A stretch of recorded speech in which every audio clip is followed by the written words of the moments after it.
ሁላችንም በእግሮቻችን እንቁምና ዛሬ ማገለግላችሁን ክፍል አነባለሁ። ዛሬ ከስርዓት እናልፋለን። ሃሌሉያ። ከተገደበልን ገደብ እናልፋለን። ጨለማ ካስቀመጠው ክፉ ካስቀመጠው ገደብ እናልፋለን። ዕብራውያን ምዕራፍ 4 ከቁጥር 14 እስከ 16 ያሉ 3 ቁጥሮችን ነው ዛሬ ከኔ ጋር የምንማረው። እንደዚህ ይላል መጽሐፍ ሲናገር፣ እንግዲህ በሰማያት ያለፈ ትልቅ ሊቀ ካህናት የእግዚአብሔር ልጅ ኢየሱስ ክርስቶስ ስላለን ጸንተን ሃይማኖታችንን እንጠብቅ። ከኃጢአት በቀር በነገር ሁሉ እንደኛ የተፈተነ ነው እንጂ በድካማችን ሊራራልን የማይችል ሊቀ ካህናት የለንምና፣ እንግዲህ ምሕረትን እንድንቀበል በሚያስፈልገንም ጊዜ የሚረዳንን ጸጋ እንድናገኝ ወደ ጸጋው ዙፋን በእምነት እንቅረብ። እርዳን፣ ኃይል ይገለጥ፣ መንፈስህ ልጅህን ሊያከብር የወደደውን ያርግ። ራሳችንን ለአንተ አሳልፈን ሰጠን። ይህን ጉባኤ ለአንተ አሳልፈን ሰጠን። ይህንን ህብረት ለአንተ አሳልፈን ሰጠን። ከነ ድካማችን አትመልሰን፣ ከነ ጥያቄያችን አትመልሰን፣ ከነ ዝለታችን አትመልሰን። እግዚአብሔር ሆይ ለመን፣ በኢየሱስ ስም የመለኮት ክብር በዚህ ይገለጥ። የመለኮት የኃይሉ ብርታት በዚህ ይገለጥ። የወደቁ ነፍሳትን ያንሳ። በጸሎት የደከሙትን ያበርታ። በእምነት የደከሙትን ያበርታ። የትኛውም የሚያዝል የጨለማ እጅ በሙሉ የተከለከለ የሆነ የተቆረጠ የሆነ እግዚአብሔር ሆይ ከኃይልህ ጋር ይገናኙ፣ ከክብርህ ጋር ይገናኙ። በኢየሱስ ስም ተስማምተን ለልጅ ክብር ሁሉ ይሁን ብለን ጸለይን። አሜን። እግዚአብሔር ያክብራችሁ። ከጎናችሁ ያለውን አይኑን እያያችሁት ዛሬ ከስርዓት አልፋለሁ በሉት። ጌታ ምስክሬ ነው። ቢዝነሳችሁ ላይ ከተገነባ ስርዓት ታልፋላችሁ። ከስርዓት ዛሬ የምትበሉት ፋሲካ ቀድሞ አንድ ስርዓት አለው። ምግብ ትበላለህ፣ ጠዋት ባሪያ ትሆናለህ። ወገብን ትጣጠቃለህ፣ ጠዋት ባሪያ ትሆናለህ። በትርን ትይዛለህ፣ ጠዋት ባሪያ ትሆናለህ። ጫማን ትለብሳለህ፣ ጠዋት ጭቃ ትረግጣለህ። ይሄ ነው ያነበረው።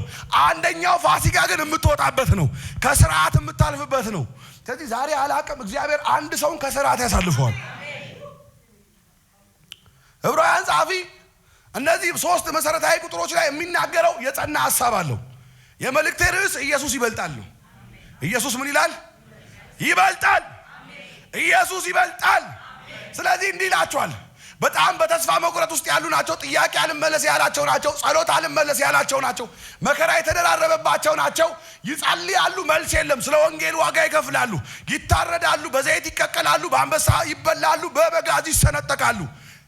ከዛ ቤት ንብረታቸውን እያጡአሉ እና ይሄ ሁሉ ለበዛበት ህዝብ የዕብራውያን ጸሐፊ ምዕራፍ 1 ቁጥር 1 ላይ ይመጣና ኢየሱስ የእግዚአብሔር የመጨረሻ ድምፅ ነው ይላቸዋል።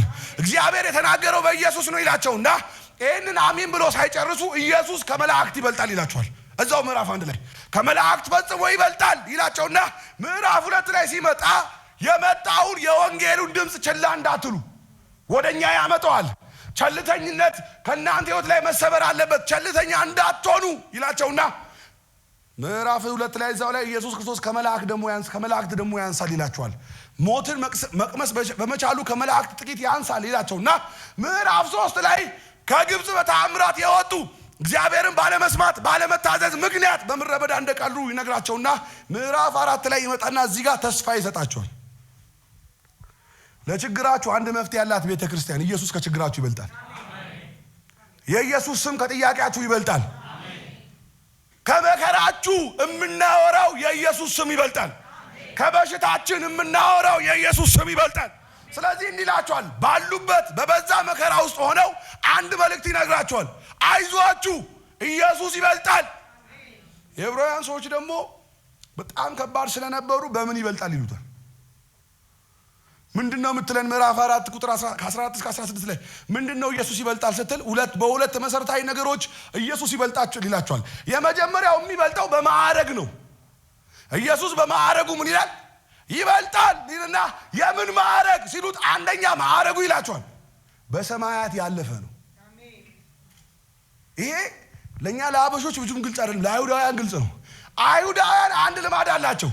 በአመት አንዴ ወደ ቅድስተ ቅዱሳን ሰንሰለት ታስሮበት ቃጭል ታስሮበት 2 እፍኝ ሙሉ ዕጣን ይዞ ወደ ቅድስተ ቅዱሳን የሚገባ ሊቀ ካህን አላቸው። ያ ሊቀ ካህን በአመት አንዴ ሲገባ መጋረጃ ከፍቶ ይገባል። የብሉይ ኪዳን ሊቀ ካህናቶች ትልቁ ስራቸው መጋረጃ ከፍተው በዓመት አንዴ ገብቶ ማገልገል ነው። በዓመት አንዴ ወደ ቅድስተ ቅዱሳን ገብተው ለሕዝቡ ስርየት ይሆን ዘንድ ለራሳቸውም ለሕዝቡም በስርየት መክደኛው ላይ ደም ማፍሰስ ነው። ስለዚህ ያውቃሉ። ስለዚህ አንድ ነገር ተስፋ ቆርጧል እኮ እነዚህ ሰዎች። ወደ ሙሴ ተመልሰን ከመከራው እንለፍ፣ ወደ ሕግ ተመልሰን ከመከራው እንለፍ፣ ከቤተ ክርስቲያን እንውጣና ወደ ቤተ መቅደሱ ገብተን ከመከራው እንለፍ ብለው እያሰቡ እያለ እንዲህ ይላቸዋል። እነሱ መጋረጃ አልፎ ነው ያገለገሉት። ኢየሱስ ግን ሰማያትን አልፎ ነው። አንድ ነገር ያውቁታል። አሮን ካገለገለ የሚያገለግለው መጋረጃ አልፎ ነው። አሮን ካገለገለ የሚያገለግለው በዓመት አንዴ መጋረጃ አልፎ ነው። ኢየሱስ ግን ያለፈው መጋረጃ አይደለም፣ ሰማያትን ነው። ኢየሱስ ያድናል። ስለዚህ ግራ ገባቸው። ወዴት ነው ወደ ሙሴ የምትመለሱት አላቸው። ወዴት? ሙሴ፣ አሮን፣ ኢያሱ ቢያገለግሏችሁ የሚያገለግሉት መጋረጃ አልፎ ነው። ኢየሱስ ካገለገለ የሚያገለግል ሰማያትን አልፎ ነው። ደነገጡ። እንዲህ ሲላቸው እንደውም ትዝ አይላችሁም? እግዚአብሔር እኮ መጋረጃውን ከላይ ወደ ታች ቀዶላችኋል። ቀዶታል።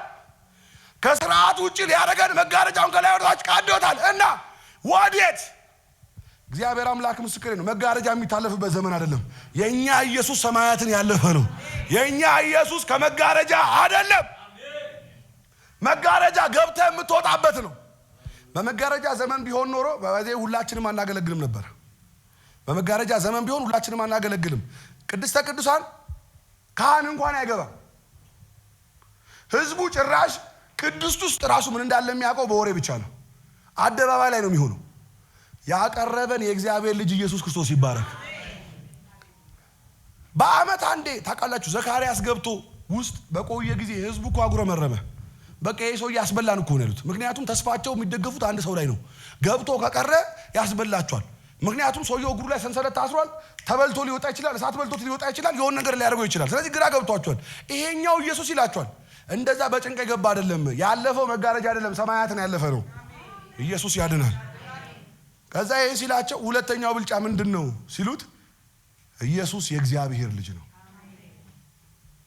በሰማያት ያለፈ ታላቅ ሊቀ ካህናት የእግዚአብሔር ልጅ ኢየሱስ ያድናል። እነ ሙሴ ባሪያ ናቸው፣ እነ አሮን ባሪያ ናቸው። ኢየሱስ ክርስቶስ ግን የእግዚአብሔር ልጅ ነው። አሁን ልጅ ሲባል ብዙዎቻችን እንደ አበሻ አስተሳሰብ ሰው ከሰው ከአባት የሚያንስ አድርገን ነው የምናስበው።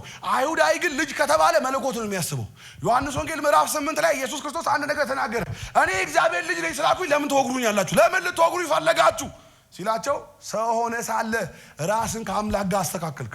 አይሁዳዊ እግዚአብሔር ልጅ ከተባለ መለኮትን ነው የሚያስበው። ስለዚህ የዕብራውያን ጻፊ እንዲላቸዋል፣ ሙሴ ባሪያ ነው፣ በቤቱ ላይ ታማኝ ባሪያ ነው።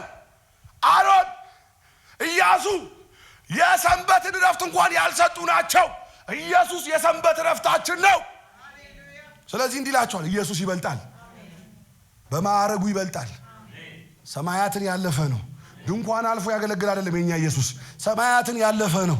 የኛ ኢየሱስ የሃይማኖት መጋረጃ ከፍቶ ያገለግላል፣ ከዛ ያለፈ ነው። የእግዚአብሔር ልጅ ነው ካላቸው በኋላ ዛሬ ላወራበት የምፈልገው ሁለተኛ ኢየሱስ የሚበልጥበት ሐሳብ ሲናገር በመራራት ይበልጣል። ሃሌሉያ! በምን ይበልጣል? በመራራት። አሁን እዚህ ጋር ነው ትልቁን የመጽሐፉ ንጽጽር የምናገኘው። እንደ ኢየሱስ የሚራራ የለም። ዛሬ ለቤታችሁ ይራራል። ጌታ ምስክሬ ነው። ዛሬ ለትዳራችሁ ይራራል። ዛሬ ለጤናችሁ ይራራል። ዛሬ አየሩ ከሚሰብካችሁ ውጭ ይሰብካችኋለሁ። ኢየሱስ ይራራል። በመራራት ይበልጣል። ደነገጡ ይህን ሲላቸው። ምክንያቱም እንደ ሙሴ የሚያከብሩት የለም፣ እንደ አብርሃም የሚያከብሩት የለም፣ እንደ አሮን የሚያከብሩት የለም። አንድ ነገር አላቸው፣ በመራራት ከነሱ ይበልጣል አላቸው። ታውቃላችሁ የብሉይ ኪዳን ነቢያቶች ብዙ አይራሩ። ኤልያስን ታስታውሷላችሁ? ሰማዩን ዘግቶብን 3 ዓመት ተኩል እኛ እሱ ከኩሬ እየጠጣ ሰማዩን ዘግቶ ጸጥ አለ። እግዚአብሔር መጥቶ ነው እኮ ዘግተሃል ክፈት ያለው።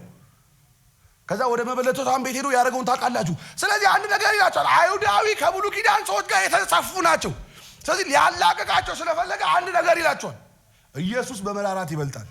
በዚህ ጊዜ ጥያቄ ይጠይቁታል። በመራራት የበለጠበት ምክንያት ምንድን ነው? ለምንድን ነው በመራራት ይበልጣል የምትለን ሲሉት ሁለት መሰረታዊ ነገሮች ያወራቸዋል። የመጀመሪያው በነገር ሁሉ ተፈትኖ ያለፈ ነው። የኛ መከራ ለኢየሱስ አዲስ አይደለም። የኛ ስቃይ ለኢየሱስ አዲስ አይደለም። ያውቃል።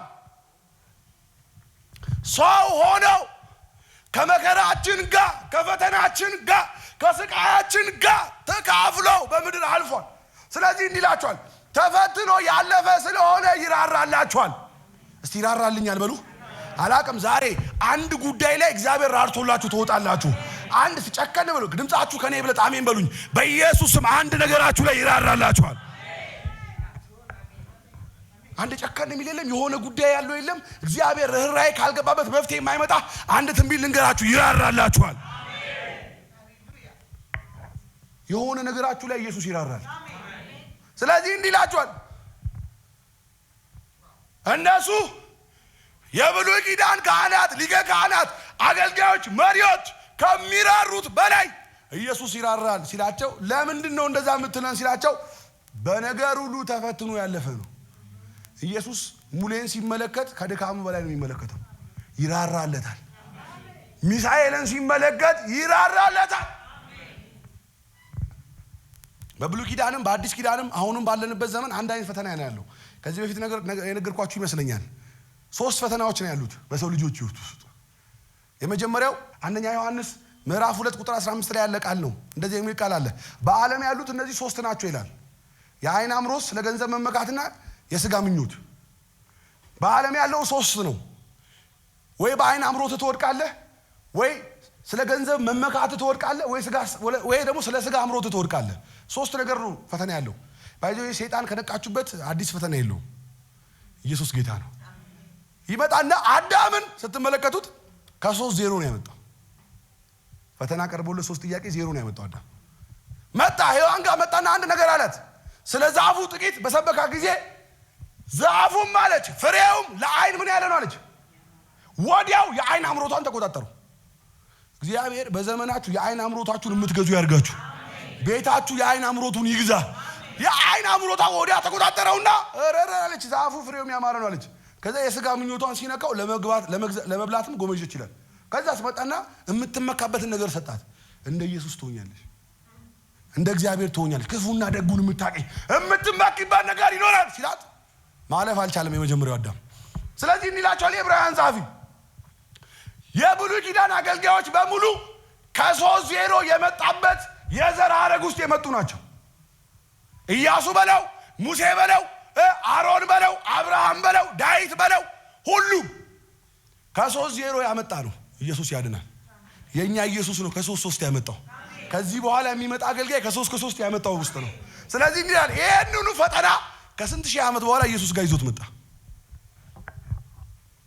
አሁን እርቦታል። የሥጋ አምሮቱን ለመያዝ ፈለገና እንደው እቺን በ40 ቀኑ መጣና ይሄን ድንጋይ ዳቦ አድርገህ ብላለሁ። ምኑን ለመግዛት? የሥጋ አምሮቱን ለመግዛት። ኢየሱስ ያድናል። ባረኳችሁ። በዘመናችሁ የሥጋ አምሮታችሁን የምትገዙበት መንፈስ ይስጣችሁ። የሥጋ አምሮቱን መራቡን ተጠቅሞ የመጀመሪያውን አዳም የጣለበትን ፈተና ኢየሱስ ላይ ሳይመጣው አሉ ሰው በእንጀራ ብቻ አይኖርም ከእግዚአብሔር አፍ በሚወጣ ቃል ጭምር እንጂ። ኢየሱስ ያድናል። ባይዘው የሚያኖረን ምቾት አይደለም፣ የሚያኖረን ገንዘብ አይደለም፣ የሚያኖረን ከአባታችን የሚወጣ ቃል ነው። የሚያኖረኝ አለው መብላትና መጠጣት አይደለም፣ ከአባቴ አፍ የሚወጣ ቃል ነው። እግዚአብሔር ይሄ መንፈስ ይስጣችሁ። ልክ እንዲህ ስለው ከአንድ አመጣበት። ሴጣን ደነገጠ። ከዛ እስቲ ሁለተኛውን ልሞክር ብሎ ተራራ ጫፍ ላይ ወሰደው። የዓለምን መንግስታት ምን አለው ይላል አሳየው። የዓይን አምሮቱን ሊገዛ ሙሉ የዓለምን መንግስት አሳየው። ወድቀ ብሰግድልኝ ይሰጥሃለሁ ሲለው ለአንድ አምላክ ለእግዚአብሔር ብቻ ስገድ ተብሎ ተጽፏል። ጌታ ምስክሬ ነው። አይታችሁ ባልወደዳችሁት አትፈተኑ ነው። ልክ ነኝ? አይተሽ በማትወጁ ትፈተኛለሽ? አንፈተንም። አይቶ ይሸነፋል ብሎ ወድቀ ስገድልኝ ይሄን ሁሉ አሳይቻለሁ ሲለው ለአንድ ለአምላክ ለእግዚአብሔር ብቻ ስገድ ተብሎ ተጽፏል አለ።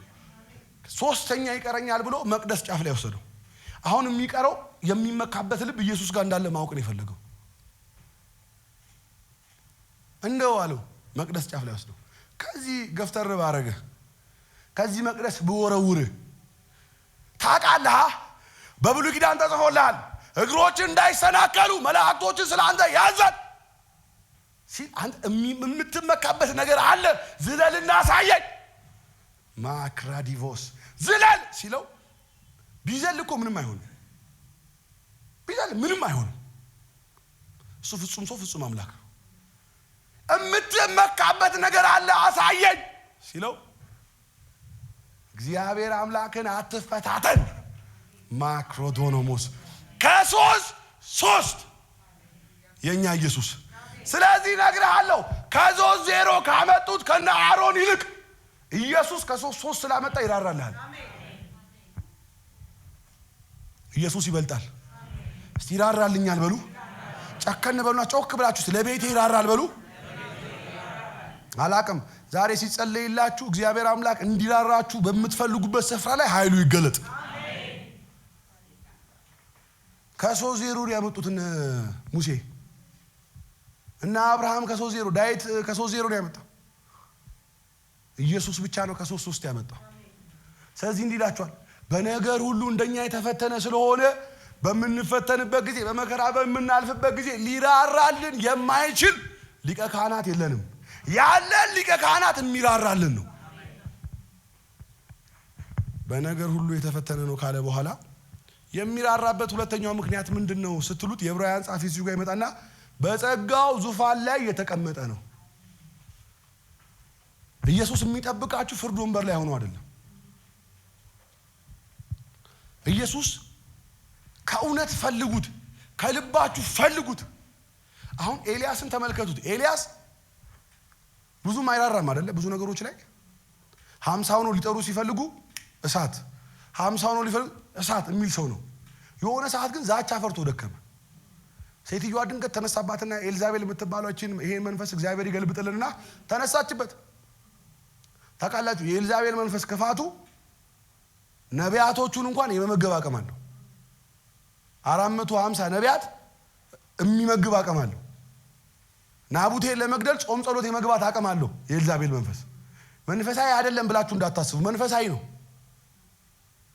ይሄን መንፈስ እግዚአብሔር ከምራችን ላይ ይምታው አይከለክልም ጾም ጸሎት አይከለክልም ነብይነት አይከለክልም እንደዚህ አስለምዳቸው ባለችበት ጊዜ አንድ ነገር ነው ኤልያስ ላይ ተናገረችበት አንገቴን ከትከሻ ላይ ካላነሳው የአባቶቼ አምላክ ይጨምርብኝ ምናምን አለችው እንዴ እኔ ከአባቶቼ አልበልጥም አለ በስም 450 ነቢያቶች ሲያስገድል የነበረ ሰውዬ እሳት ከሰማይ ሲጠራ የነበረ ዛቻ ፈርቶ ባይዘው እኛ ሁሌ ብርቱ አይደለንም ዛቻ ፈርቶ ክትክታ ዛፍ ስር ይሉተኛ ከዛ እግዚአብሔር መልአኩን ላከለት መልአኩ መጥቶ ቀሰቀሰው በላ ተኛ እግዚአብሔር ትግስት አይገርምም ሸሽቶ ለመጣ ሲያበላ አንድ አባት ነበሩ ለልጆች ነበሩት እኔና ወንድሜ በሉ እኔ ታናሽ ወንድም አለኝና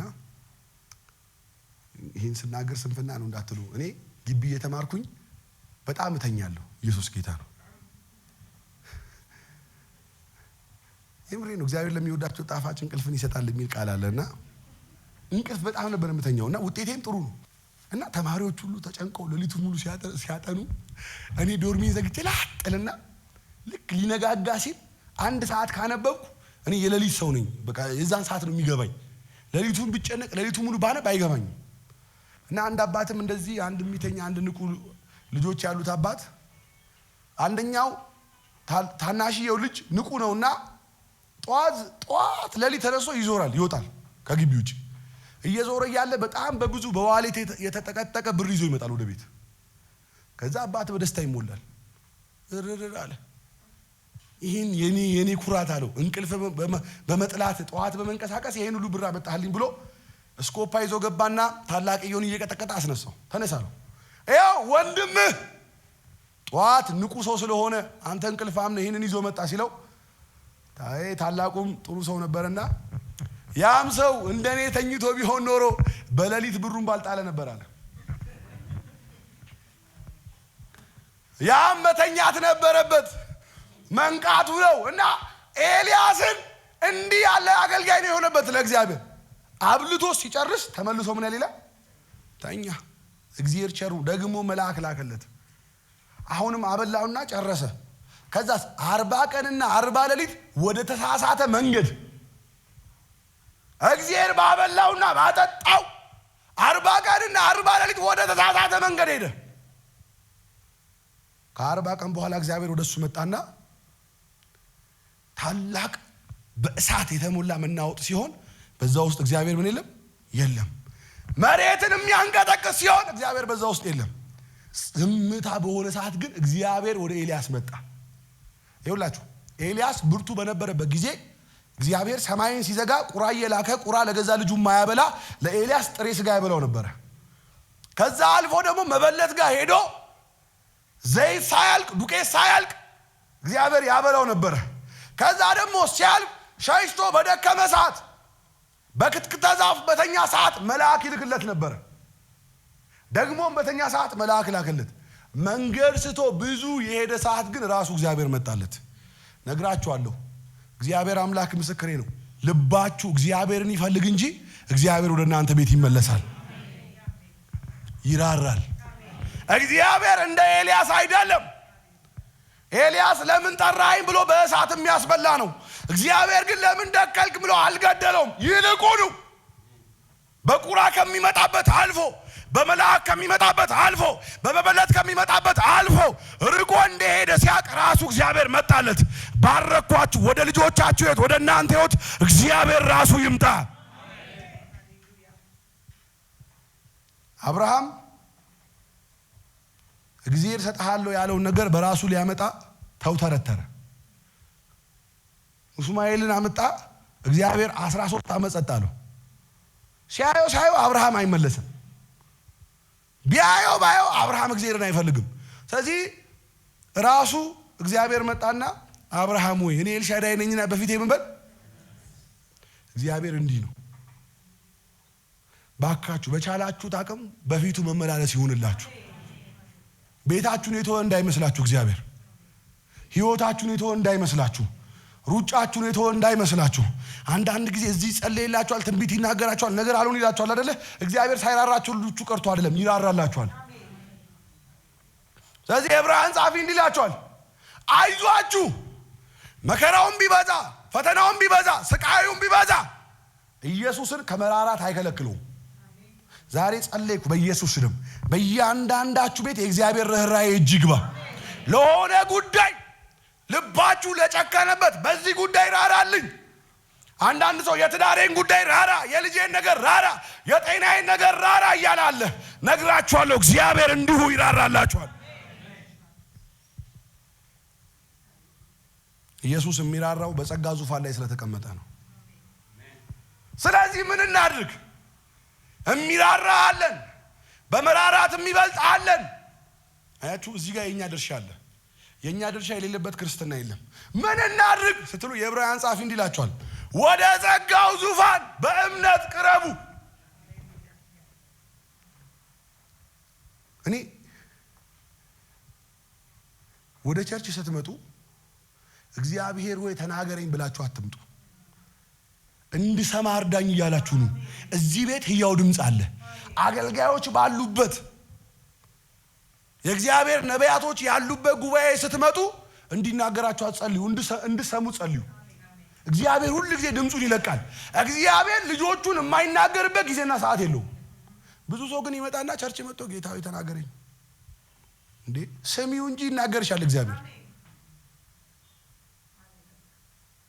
ከፈለገ በአህያ ተናግሮ እኮ ከእብደት የሚመልስ ነው እንዴ! እንኳን ነቢያቶች የእግዚአብሔር ልጆች ቀርቶ ይቅሩና በአህያ ምን ብላ አውርታው እንደሆነ ባላቀም ጌታ ምስክሬን የነብዩን እብደት መለሰች ይላል።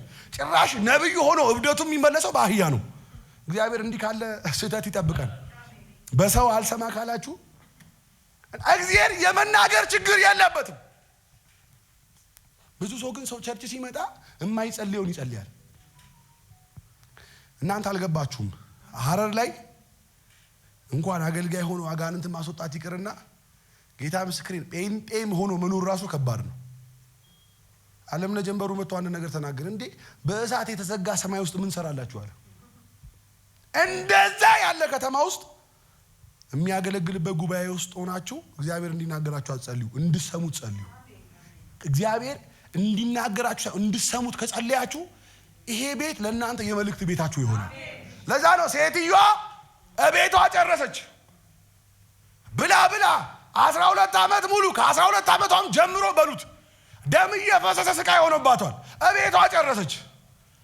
የእጄ የልብሱን ዘርፍ ብነካ እፈወሳለሁ አምና ወደ ኢየሱስ ስትመጣ እነ ጴጥሮስ እያጋፉት ነው። ኢየሱስ እያጋፉት ወዲህ እያደረጉት ነው። እሷ እንደምንም ተሽሎኩልካ በሴት አቅም አስበዋል። ተሽሎኩልካ የልብሱን ዘርፍ ነካች፣ ተፈወሰች። ዘጋ የደማ ምንጭ ቆመ። መዳኗ በእውነቷ አወቀች። የዛን ኢየሱስ ቆም አለና ማን ነካኝ አለ። ማክራዲናስ እንዲህ የምትነኩበት ዘመን ይምጣ። ወደ ቸርች ስትመጡ እንዲህ ልትነኩ ኑ። ወደ ቸርች ስትመጡ እንዲህ ለመነካካት ኑ። ከዛስ ማን ነው የነካኝ ሲል ጴጥሮስ መምህር ወይ ዛሬ ምን ሆነሃል? እንዲህ ያጋፋነ እንደዛ እንዴት ትለኛል ሲባል ተው አለው። ኃይል ከኔ ወጥቷል። አሁን የተነካሁት በስጋ አይደለም በእምነት ነው አለ። ስለዚህ ዕብራውያን ጻፍ ዝም ብላችሁ አምናችሁ ኑ ይራራላችኋል። ቸርች መጥቶ ከነ ጥያቄ መመለስ የኛ ችግር እንጂ የኢየሱስ ችግር አይደለም። የኛ ችግር እንጂ የአገልጋይ ችግር አይደለም። ዝም ብላችሁ ወደ ቸርች ስትመጡ እንዲህ አንድ ንክኪ ፈልጋችሁ ከመጣችሁ ጌታ ምስክሬ ነው ብላችሁ ነገር ተገልብጦ ትወጣላችሁ። ዛሬ ምሽት እንደዛ ይሁንላችሁ። ባመናችሁት ነገር ላይ ሰማይ እንቀሳቀስላችሁ። ስለዚህ ምን እናድርግ? ኢየሱስ የሚራራ ነው፣ የእግዚአብሔር ልጅ ነው። ምን እናድርግ ስትሉ አምናችሁ ኑ። አምኖ ይመጣ። እስቲ ዛሬ በኢየሱስ ስም ሲጸለይላችሁ የእግዚአብሔር ተአምራት ያገኛችሁ። የሆነ ነገራችሁ ሸክማችሁ ተራግፎ ሄዱ። እኔ ጴንጤ አልሰለች፣ ውጊያ አልሰለች ብሎታል፣ ሰልፍ አልሰለች ብሎታል። ጌታም አጋንንት አንድ ቀን ለኛ ተኝቶ አናውቅም። እኛ ሲጸለይ ራሱ ቀልድ ነው ይመስላል። እኔ ከቤትሽ ላይ በመንፈስ እየታየ አጋንንት ተመታ ምናምን ሲባል ኖርማል ነው የሚመስለው ጴንጤ። እግዚአብሔር አምላክ ይሄን አጁዛ መንፈስ ይምታለን። ጌታ የምር ነው። ሰይጣን የሚሰለፈን የምር ነው። ውጊያ የምናሸንፍበት ዘመን ይምጣ። ከዛ ኑ ይላቸዋል፣ ወደ ጸጋው ዙፋን ኑ። ስትመጡ ግን በእምነት ነው።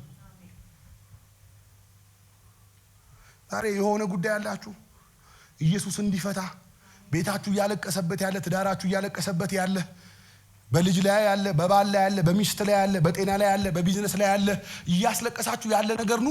ጌታ ምስክሬ ነው። በእምነት የዛሬውን እግዚአብሔር የሚሰጣችሁን ጸጋ ተቀበሉ። ጌታ ምስክሬ ነው የምላችሁ፣ እግዚአብሔር ይራራላችኋል። በጸጋው ዙፋን የተቀመጠ ኢየሱስ ስላለ በእምነት ወደ እሱ ቅረቡ። ታውቃላችሁ ኢየሱስ በጣም የተደነቀው ከደቀ መዛሙርቱ ይልቅ ከሱ ርቀው በነበሩ በአሕዛቦች እምነት ነው።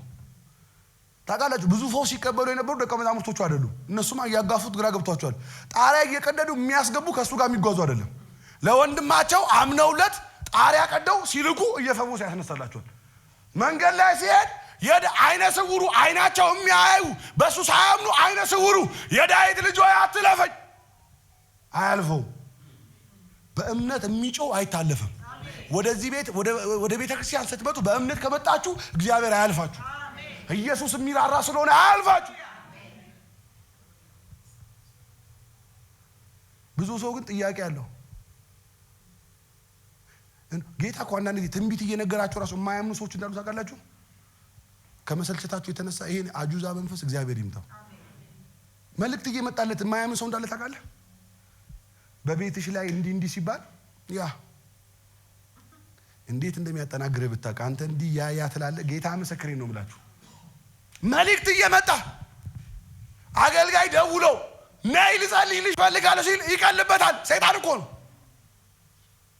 እንደዚህ ይላችኋል የዕብራውያን ጸሐፊ፣ ዝም ብላችሁ ወደ ኢየሱስ በእምነት ቅረቡ።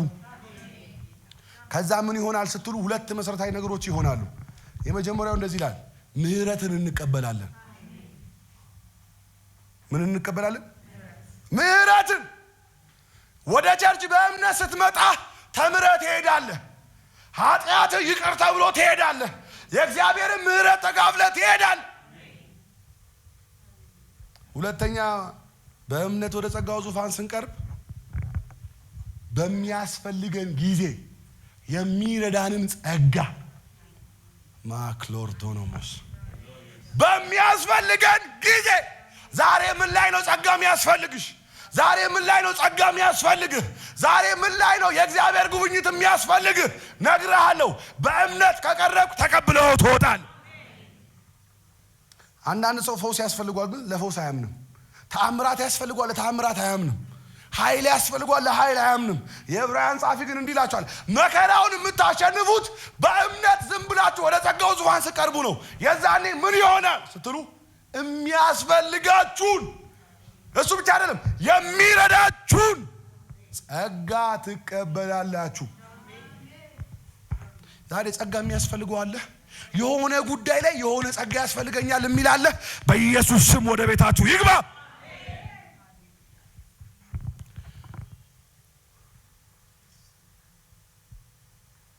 ሰው በልጁ በኢየሱስ ክርስቶስ አምኖ ቤተ ክርስቲያን ድረስ መጥቶ እኔ ሁሌ እላችኋለሁ ታውቃላችሁ፣ ጴንጤ ሲያረጅ ኦርቶዶክስ ይሆናል። ኃይል ያለበት ቦታ መጥቶ ያለ ኃይል ይንቀሳቀሳል። ጌታ ምስክሬ ነው እኮ የምላችሁ።